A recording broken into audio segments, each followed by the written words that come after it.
They thought she was just another girl. But when a fake HOA officer pulled a gun on her, she responded like a trained FBI tactical commander. Now the entire neighborhood is under federal investigation, and justice is coming fast. Watch till the end, because what happens next will change everything you thought you knew about power, race, and authority in America's suburbs. It was supposed to be a peaceful weekend. After months of high-stress tactical work, Maya had finally been granted a few days of leave. She decided to spend them quietly at her father's house in a quiet, gated suburban community where the loudest noise most days came from leaf blowers or kids on bikes. Her father, Raymond, a retired Marine and longtime homeowner, loved the neighborhood. It was supposed to be safe, calm, and family-friendly, a perfect place to rest and recover. Maya was a highly trained tactical commander with the FBI. She had led high-risk hostage negotiations, performed under fire, and trained new recruits in defense strategy. But none of that mattered on that morning when she laced up her running shoes and went for a jog through her father's neighborhood. She wasn't thinking like a federal agent. She wasn't thinking about danger. She was just Maya, the daughter of a proud father, enjoying a break from the intensity of her career. The sun was just beginning to rise. The sidewalks were empty, birds chirping, sprinklers turning on one by one as Maya jogged past well-manicured lawns and sleepy homes. She wore a dark hoodie, leggings, and had her earbuds in. She looked like any other woman out for some morning exercise. What she didn't know was that the HOA had recently hired their own so-called security team, not licensed professionals, but volunteers and self-styled authority figures who walked around with radios, flashlights, and in one case, an actual firearm. They were neighbors, not trained officers. But the HOA had given them permission to monitor suspicious activity, a vague and dangerous directive. The problem wasn't security, it was control. One of these men had a reputation. He was known to be aggressive, confrontational, and quick to judge. He called himself Captain Ron, a retired mall cop with an inflated sense of power. He'd harassed delivery drivers, questioned black teenagers walking home from school, and once tried to stop a moving truck because he didn't recognize the driver. But nothing had ever been done about him. The HOA board supported his commitment to safety. That morning, Captain Ron was on patrol in his golf cart, watching the streets like a self-appointed sheriff. When he saw Maya jogging past the front gate near the perimeter of the neighborhood, something about her made him stop. Maybe it was the hoodie. Maybe it was the color of her skin. Maybe it was because she didn't smile and wave like most residents. Whatever it was, he saw her as a threat, not a neighbor. He followed her. At first, he just watched. Then he drove up alongside her and asked where she was going. Maya, caught off guard, removed her earbuds and politely said she was jogging. That wasn't good enough. He demanded her name and address. She refused. That's when things escalated. He told her she was trespassing, that she didn't look like she belonged there. He accused her of casing houses, of looking suspicious. She tried to explain that her father lived there, that she was visiting for the weekend. But she didn't have her ID on her. She hadn't planned for this. To him, she wasn't a daughter, a professional, or a human being. She was a threat. His hand moved toward his hip. And in the next moment, he pulled out a gun. The peaceful morning shattered in an instant. Maya froze, heart pounding, not out of fear, but calculation. She recognized the signs of a man not in control. His hands trembled slightly. His eyes darted. He didn't know what he was doing. He was dangerous, not because of what she had done, but because of what he assumed. Across the street, curtains moved. A neighbor stepped onto their porch. Someone else filmed quietly from behind a car. But no one said a word. No one intervened. Captain Ron barked orders, telling Maya to get on the ground. He pointed the gun straight at her chest, finger hovering far too close to the trigger. She knew if she moved too fast, he could fire. If she moved too slow, he could still fire. It was the exact kind of situation she trained agents to handle. But never did she think she'd be on the receiving end, in her father's neighborhood, in a country she served with pride. In that moment, everything changed. The peaceful community, the illusion of safety, the friendly neighbors, all of it came crashing down. Maya wasn't just a visitor anymore. She was a target, and the man with the gun had no idea who he was dealing with. And he was about to find out. It didn't take long for the situation to spiral. The man holding the gun, Ron, the so-called security officer, was no trained professional. He wasn't calm, he wasn't collected, and he certainly wasn't authorized to make arrests or pull weapons. But none of that mattered to him. In his mind, he was enforcing the rules, protecting the neighborhood, acting out some twisted fantasy where a hoodie, a quiet jogger, and darker skin equaled danger. Maya stood tall, saying as little as possible. She knew exactly how fragile the moment was. One wrong word could escalate things beyond control. Ron kept shouting at her, demanding to know who she was, what she was doing, and why she didn't have ID. It wasn't about safety anymore. It was about dominance. She could see it in his eyes. He wanted control, and he was determined to get it. Neighbors began to gather quietly at a distance. Some peeked through blinds. Others watched from porches with coffee mugs in hand. A few whispered, unsure what was going on. But no one stepped forward. No one asked questions. No one interrupted. It was easier to assume Maya had done something wrong than to believe that a man from their own neighborhood was pointing a weapon at an innocent woman. The entire incident was drenched in bias. Maya's race, her gender, and her silence became reasons for suspicion in Ron's mind. He didn't ask if she needed help. He didn't verify her story. He didn't even call the police. He simply assumed she didn't belong and took it upon himself to act as judge, jury, and potential executioner. That's when the deeper issue revealed itself. This wasn't just one man acting out of line. This was a neighborhood culture built on quiet prejudice and unchecked authority. The HOA had empowered Ron and others like him, giving them unofficial titles, radios, and the illusion of authority. No licenses. No training. No oversight. Just a clipboard, a badge from an online store, and a bloated ego. The HOA board members defended these measures under the guise of keeping the community safe. But safe for whom? Time and again, stories had circulated about these patrols, about teenagers being questioned, delivery drivers being photographed, new homeowners being followed. And in each case, the targets had one thing in common. They didn't look like the majority of the neighborhood. Maya wasn't the first, and likely wouldn't have been the last. But unlike others, she wasn't powerless. She had the knowledge, the experience, and the restraint to keep the situation from exploding. She also had something else, an understanding of how these confrontations typically end. Too often, they end in tragedy. Her FBI training had taught her how to de-escalate, but not even federal protocols could completely neutralize a man's ignorance and fear when combined with a loaded weapon. Ron had no idea who she was. He saw only what he wanted to see, a stranger, a possible criminal, a threat. It didn't matter that she was his neighbor's daughter. It didn't matter that she was a federal officer. It didn't matter that she hadn't broken a single rule. He had already written the story in his head, and in that story, he was the hero and she was the problem. That's the danger of unchecked power in small hands. When fear replaces logic and bias replaces facts, innocent people suffer. And when communities stay silent, that power grows. Maya understood that better than anyone. She had worked in cities where federal agents coordinated with local law enforcement to dismantle entire gangs. She had seen war zones, led hostage rescues, and trained agents to handle life-or-death decisions under pressure. But here she was, back in a peaceful suburb, facing a man with no training and no authority, just a gun and a grudge. And what made it worse was the reaction from those watching. Not one neighbor asked Ron to lower his weapon. Not one shouted that they knew her. Not one called the actual police. Some whispered. A few recorded on their phones. But mostly, they watched, frozen between fear and complicity. That silence spoke volumes. The neighborhood wasn't built on safety. It was built on control. And control, when handed to the wrong people, becomes oppression. Maya's presence had shattered the illusion. She didn't look the part of the typical resident. She didn't dress like someone who belonged.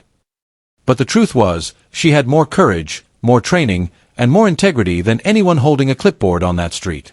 Ron didn't know it yet, but he'd just made a career-defining mistake, one that wouldn't end with an apology or a quiet meeting at the HOA clubhouse. The moment he drew that weapon, the game changed. And the man who thought he was in charge was about to face the full weight of the law, federal law. The instant Ron's finger grazed the trigger guard, Maya's instincts sharpened to full alert. Years of high-stakes training kicked in like second nature. She didn't need to think. Her body already knew what to do. In the blink of an eye, she assessed distance, angles, stance, grip, and posture. The man standing in front of her had no tactical control over the weapon in his hand, no understanding of what he was doing, and no clue that the woman he was threatening could neutralize him faster than he could finish a sentence. Maya had spent years preparing for far more dangerous situations: active shooters, international threats, gang takedowns, and armed standoffs. Her physical strength was backed by psychological fortitude. She had taught defensive weapon retention to FBI recruits and led real-time extraction operations under enemy fire. But none of that gave her a free pass now. If she used force too quickly or too aggressively, the media would spin it. If she hesitated too long, she could be shot by an unstable man pretending to be law enforcement.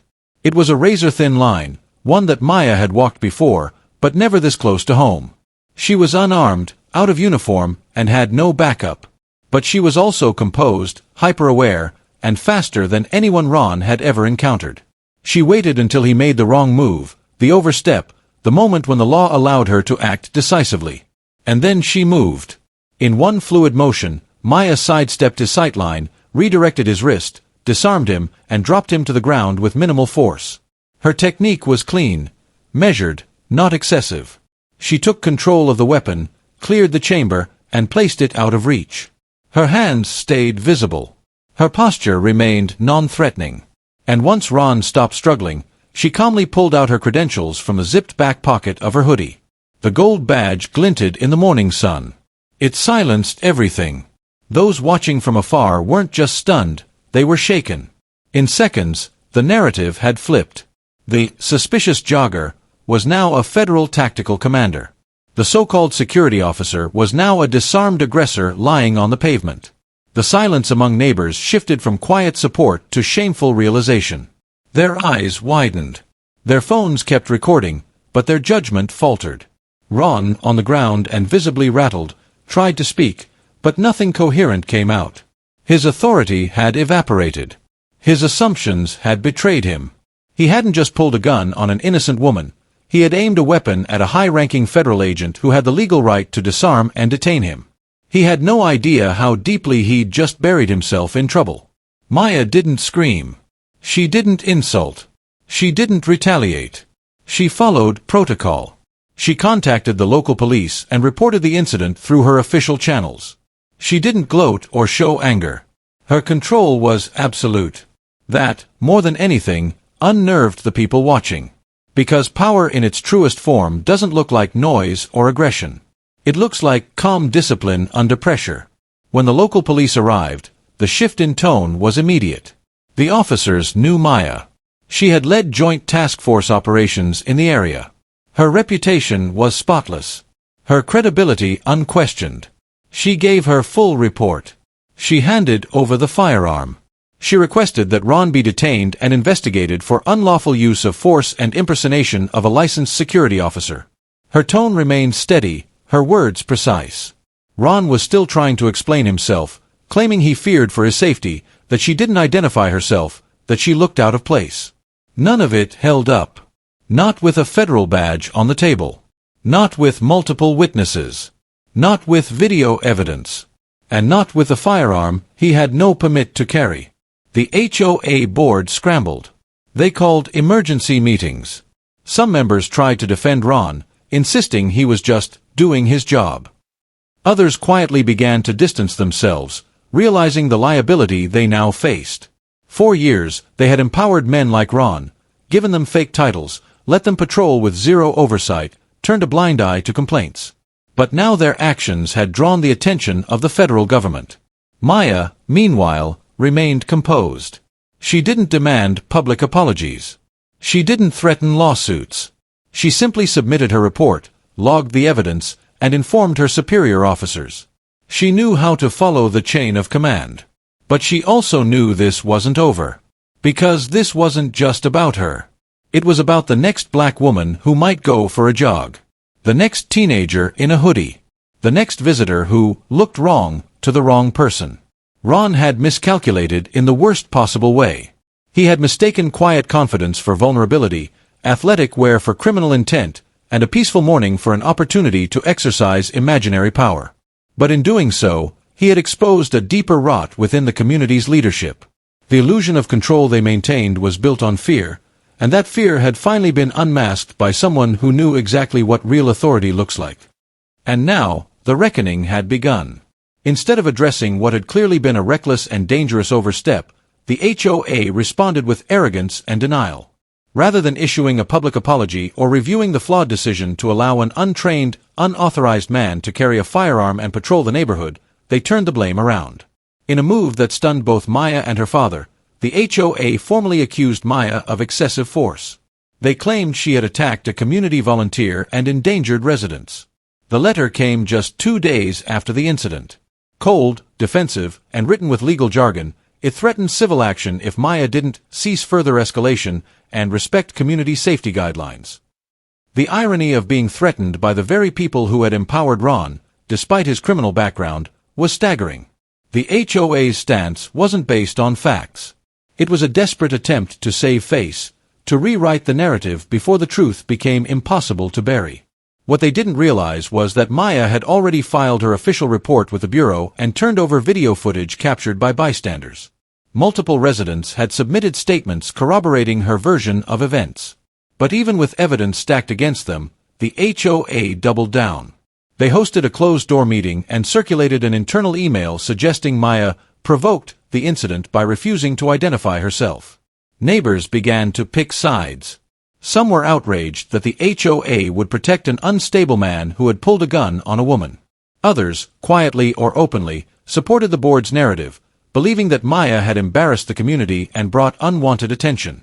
Rumors swirled, some suggesting she had faked her badge, others claiming the FBI wouldn't have let her act without backup if she were truly who she said she was. Maya's father, Raymond, was livid.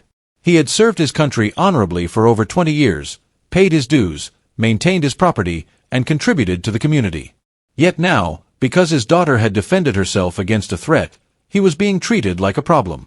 His emails to the board went unanswered. Requests for a meeting were denied. At one point, a board member told him bluntly, "If your daughter hadn't escalated the situation, none of this would have happened." The response wasn't just disappointing, it was dangerous. It revealed a deeply embedded pattern of bias and institutional cowardice. The HOA wasn't concerned about truth or safety. They were concerned about control, image, and liability. Acknowledging Maya's actions as justified would mean admitting their failure in hiring and arming Ron. It would mean exposing their neglect in vetting volunteers. It would mean facing consequences. And they weren't ready for that. But what they didn't count on was Maya's quiet resolve. She wasn't interested in revenge, but she wasn't going to be silenced either. She gathered every email, every letter, every voicemail. She recorded conversations and archived messages from residents, both supportive and hostile. She began building a paper trail. Not as a civilian, but as a professional who understood how systemic abuse is documented and dismantled. Behind the scenes, her federal supervisors had already begun asking questions. The Bureau's Office of Professional Responsibility reviewed her use of force and cleared her of any misconduct within hours. The local FBI division sent a liaison to coordinate with local law enforcement. And the DOJ quietly opened a probe into possible civil rights violations within the HOA's hiring and neighborhood security practices. The pressure was mounting, but the HOA still believed they could control the outcome. They assumed Maya, like most residents, would eventually move on, that the headlines would fade. But Maya wasn't just another target of HOA overreach. She was someone trained to expose corruption and navigate bureaucratic systems.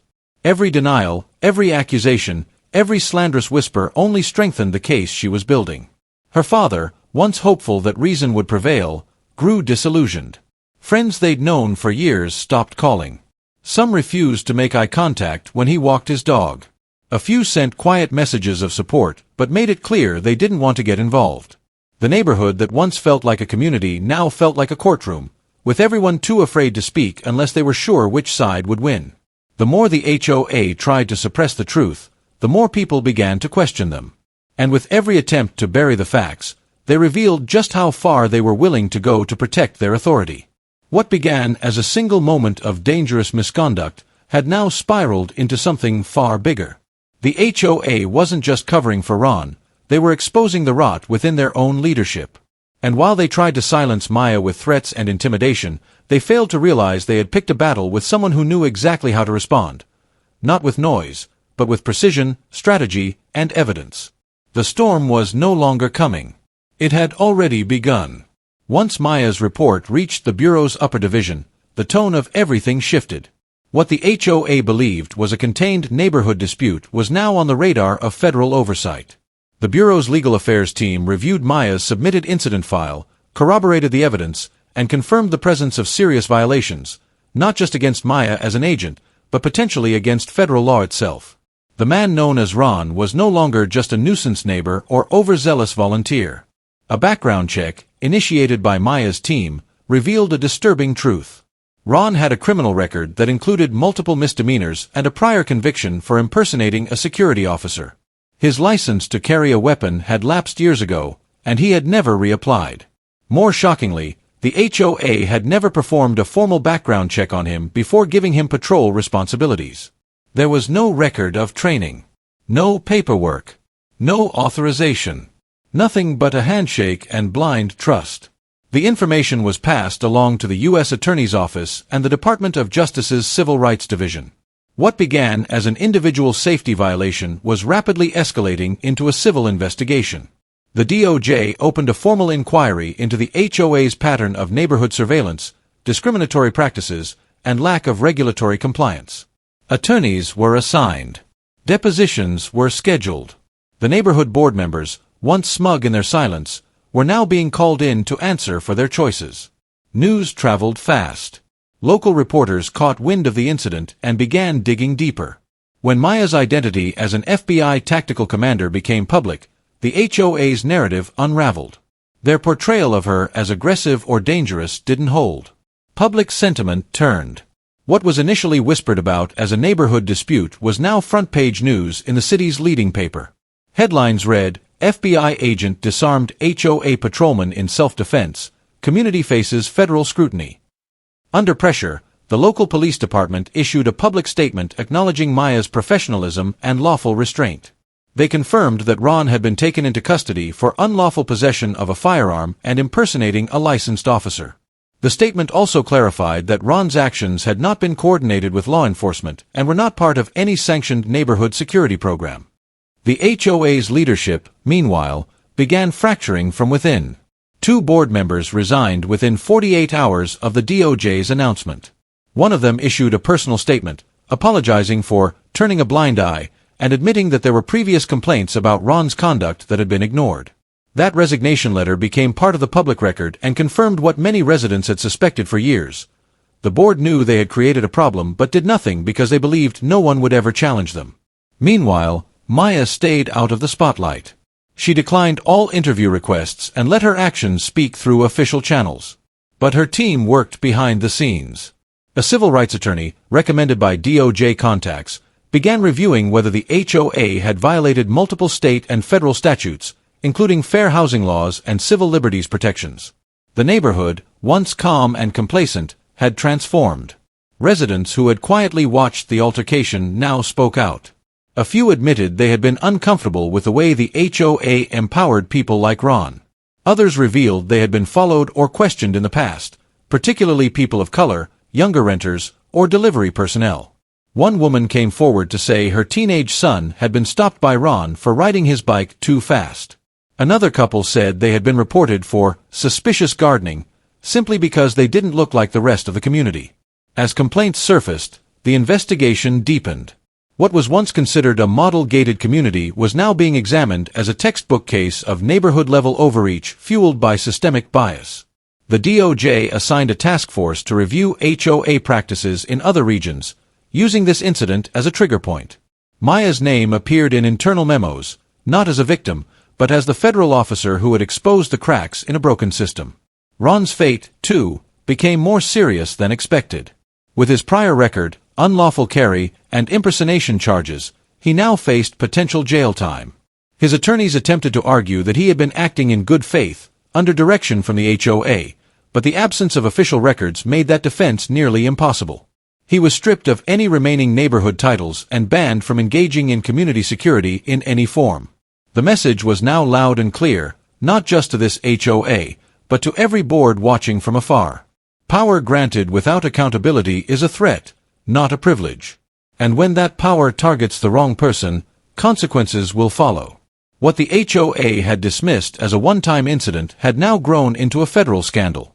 Their legacy of silence had become their undoing. And Maya, without raising her voice, had made sure every single one of them was finally held accountable. As the investigation gained momentum, the HOA's once iron grip on the community began to slip.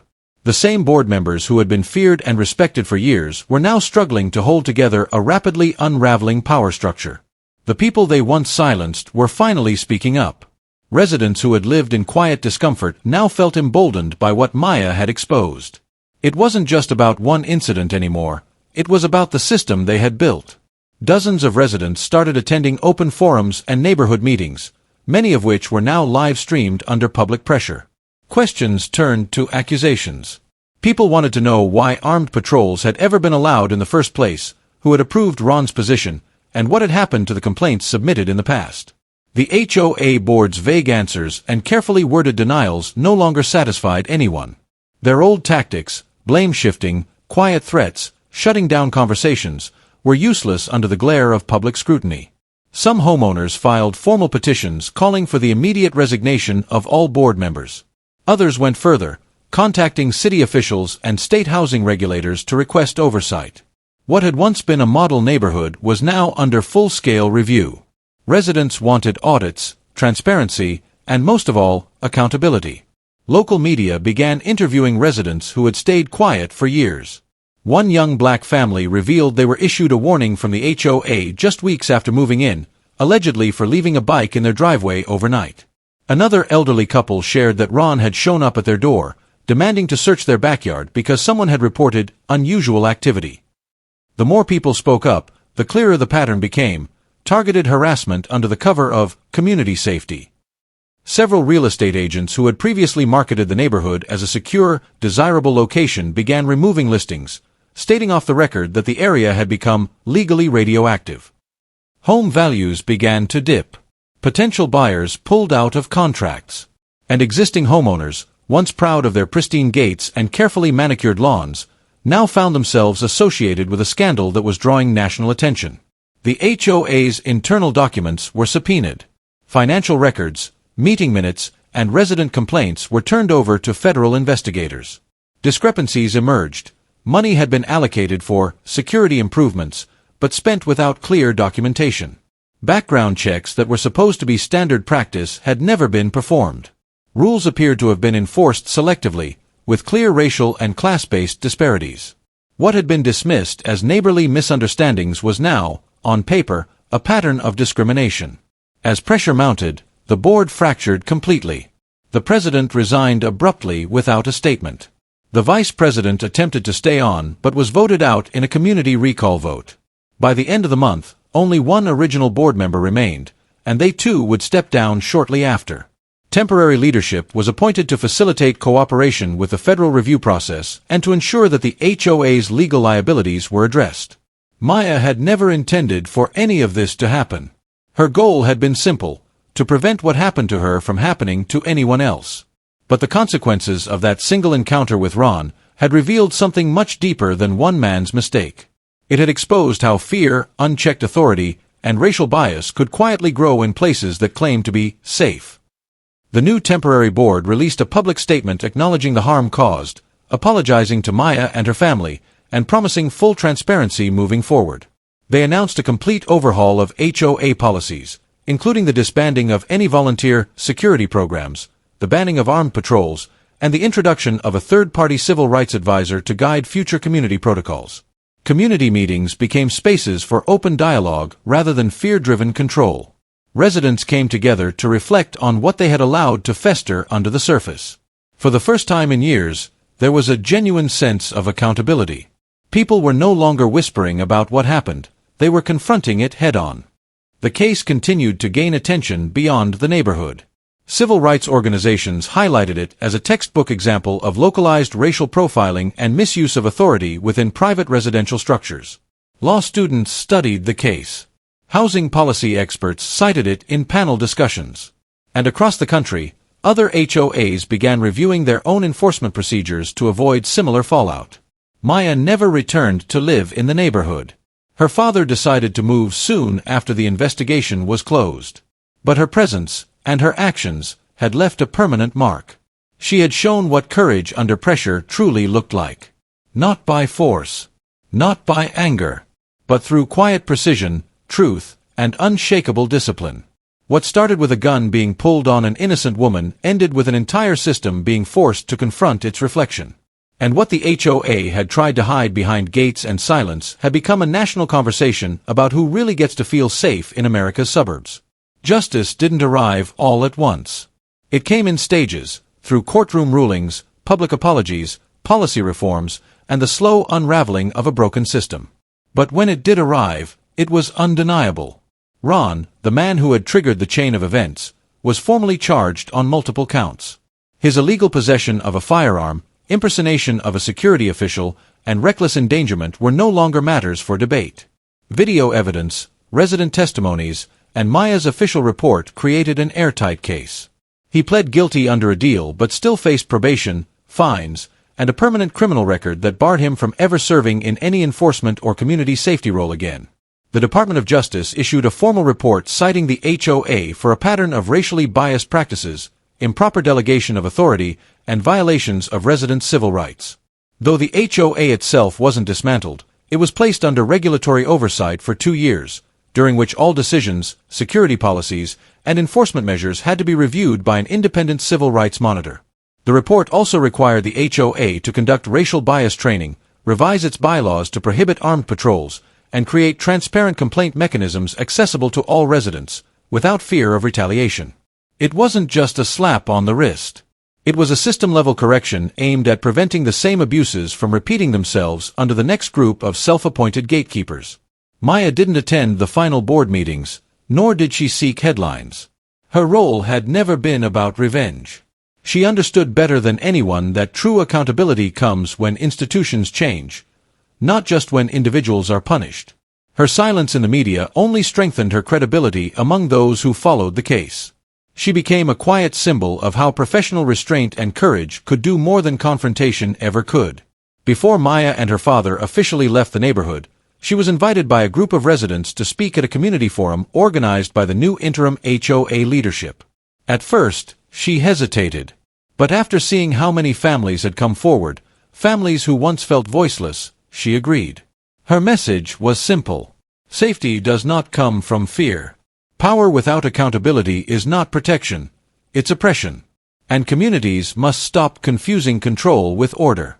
She told them that justice didn't mean destroying the community, but rebuilding it with truth at the foundation. Her final words reminded everyone that assumptions are dangerous, and no one should ever be judged for how they look, what they wear, or where they walk. The room had been filled with silence. Not defensive silence like before, but the kind that comes from deep listening. People who had once doubted her now nodded in quiet agreement. Some wept. Others clapped. A few walked out, unwilling to confront the truth. But most stayed. Because by then, they understood that the only way forward was through. Her father sold the house quietly and relocated to a different part of the city. He left behind manicured lawns and community newsletters for a place with fewer rules and more humanity. He never spoke ill of the neighborhood. He simply said he was moving forward, and that was enough. The story didn't end with lawsuits or headlines. It continued in quieter ways, in the new family that moved into Maya's father's house without being harassed, in the teenage boy who now rode his bike freely through the streets, in the community bulletin board that replaced complaint forms with town hall invites. The fear had been broken. So had the silence. Across the country, the story rippled. Other HOA boards took notice. Law firms began consulting on how to prevent similar incidents. States looked into legislative updates requiring background checks and oversight for residential security programs. Maya's case was cited in law school papers and discussed at civil rights symposiums. Not because of violence, but because it showed how deeply injustice can hide behind everyday rituals, until someone brave enough forces it to the surface. Maya returned to her FBI unit with no interest in praise. She resumed tactical leadership, training agents, and taking on high-risk operations. But every now and then, she'd get an email, from someone who had heard about the story, someone who had experienced something similar, someone who felt seen. Her badge had protected a nation. But her silence, her discipline, and her unwillingness to let a lie become the truth had changed a neighborhood, and maybe something far beyond it. The man who pulled the gun had assumed she didn't belong. The board who defended him had assumed she wouldn't fight back. The community that stayed silent had assumed the truth would fade. But assumptions don't stand a chance against someone trained to confront them, with calm, with truth, and with power that doesn't need permission to be right. One gun. One mistake. And one woman trained to never back down. The HOA thought they could bury the truth, until they pulled the trigger on the wrong person. If you believe justice should never depend on zip code or uniform, then share this story. Subscribe for more true stories that expose power, corruption, and the people who fight back.